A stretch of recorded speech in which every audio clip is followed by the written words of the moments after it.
bersamamu.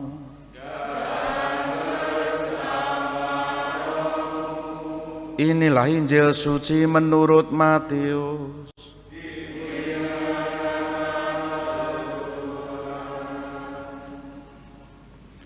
Sekali peristiwa, beberapa ahli Taurat dan orang Farisi berkata kepada Yesus, "Guru, kami ingin melihat suatu tanda daripadamu."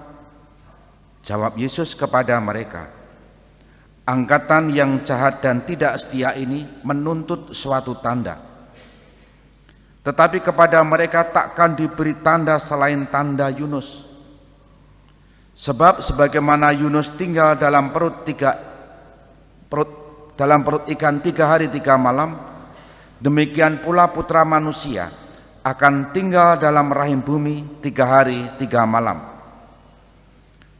Pada saat penghakiman, orang-orang Niniwe akan bangkit bersama angkatan ini dan menghukumnya juga. Sebab orang-orang Niniwe bertobat setelah mendengar pemberitaan Yunus, dan sungguh yang ada di sini lebih daripada Yunus. Pada saat penghakiman, ratu dari selatan akan bangkit bersama angkatan ini dan ia akan menghukumnya juga. Sebab ratu itu datang dari ujung bumi untuk mendengar hikmat Salomo, dan sungguh yang ada di sini lebih daripada Salomo. Demikianlah sabda Tuhan.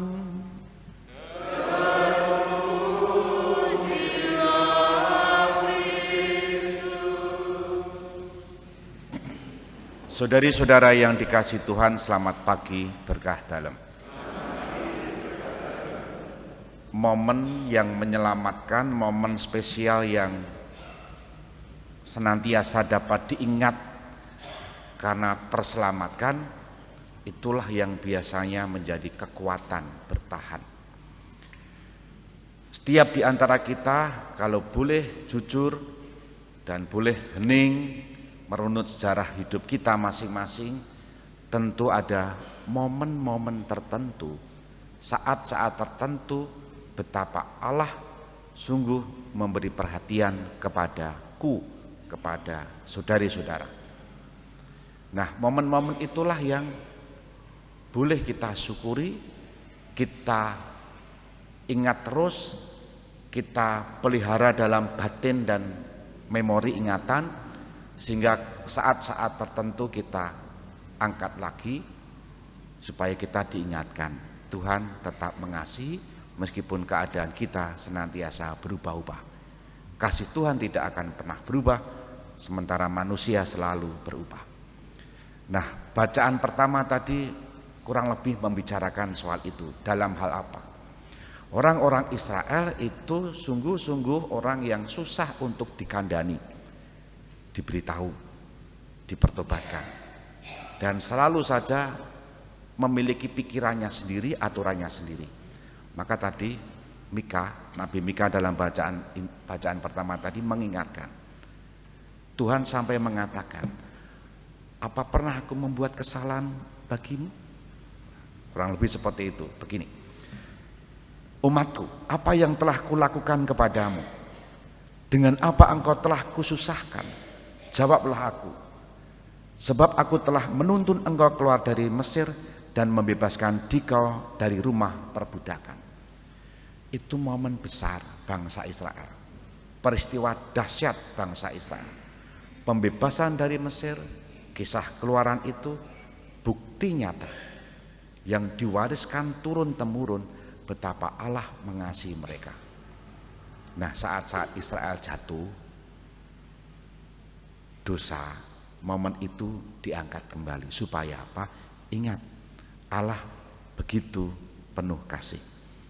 Nah, saudari-saudara yang dikasihi Tuhan, bacaan hari ini mengajak kita untuk melihat itu. Pengalaman apa yang membuat kita sungguh dikasihi Tuhan sepanjang hidup kita. Kalau kita susah mencarinya, bisa jadi karena kurang bersyukur melihat pengalaman-pengalaman itu.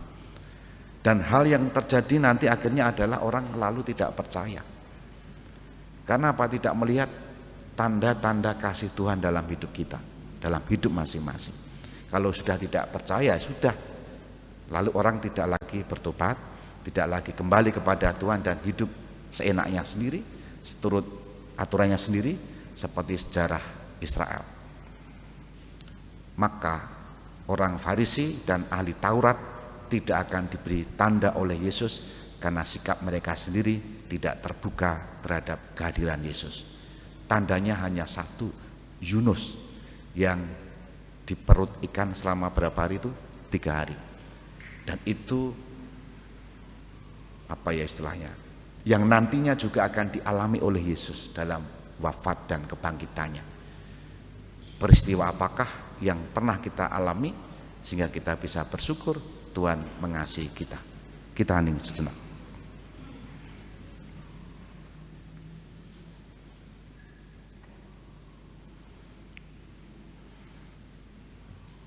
Dimuliakanlah Yesus yang dulu hidup, sekarang dan selama-lamanya. Amin.